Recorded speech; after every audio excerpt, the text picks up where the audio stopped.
দিনাজপুর উত্তরবঙ্গের ঐতিহ্যবাহী এক জনপদের নাম।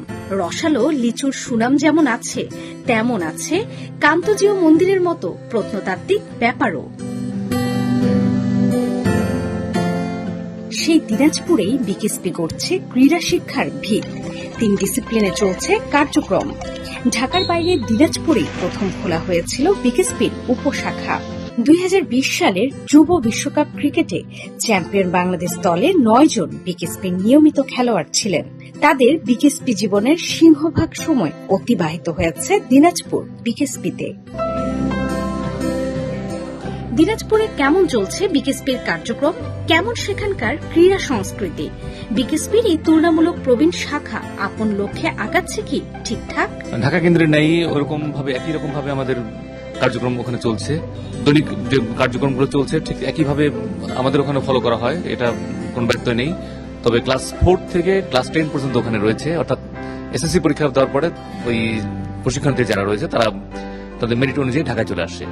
ঢাকা কেন্দ্রে তার 11-12 এখানে পড়তে হয়, যেহেতু আমাদের ওই সুবিধাটা ওখানে নেই। আমাদের ক্লাস 4 থেকে শুরু করে ক্লাস 10 পর্যন্ত কন্টিনিউ করতে হয়। কেন্দ্রীয় শাখার নিয়মে চলে বিকেএসপির এই উপশাখাও। ঢাকা থেকে রাখা হয় নিয়মিত খোঁজ।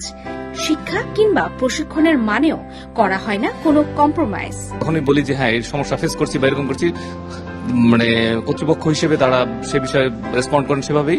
হয়তো অফিসিয়াল প্রসেসের কারণে কখন কখন একটু সময় লাগে, কিন্তু এ ব্যাপারে মানে শতভাগ সমর্থন রয়েছে যে কিভাবে প্রমোট করা যায়, কিভাবে প্রবলেমগুলোকে, ব্যারিয়ারগুলোকে ওভারকাম করা যায়।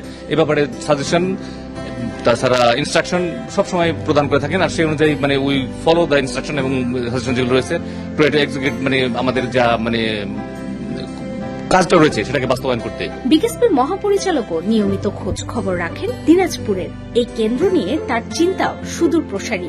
এখান থেকে উত্তরবঙ্গের ক্রীড়ার ভিত আরও পোক্ত করতে চান বিকেএসপির মহাপরিচালক। দিনাজপুর বাংলাদেশের দ্বিতীয় বড় আরটিসি, যেটা প্রাক্তন মরহুম প্রধানমন্ত্রী বেগম খালেদা জিয়া উদ্বোধন করেছিলেন 2002-এ আমার যতটুকু জানা মতে।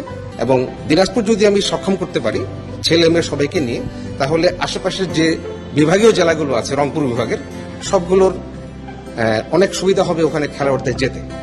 স্পেশালি সুইমিং, তারপরে আপনার ফুটবল, এই ডিসিপ্লিনের ঢাকার থেকে প্রেশার কমে গেলে নতুন কুড়ি থেকে আমরা নতুন ট্যালেন্টদেরকে পাবো, তখন ঢাকায় আমি স্পেস দিতে পারবো।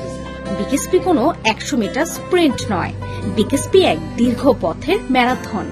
ঢাকা কেন্দ্র থেকে দিনাজপুর কিংবা অন্য কোনো শাখা হল রিলে রেসের এক একটা মাইল ফলক। একের মশাল অন্যের হাতে তুলে দিয়ে শক্ত হয় ক্রীড়া চেন, লক্ষ্য করে গেন। BKSP news.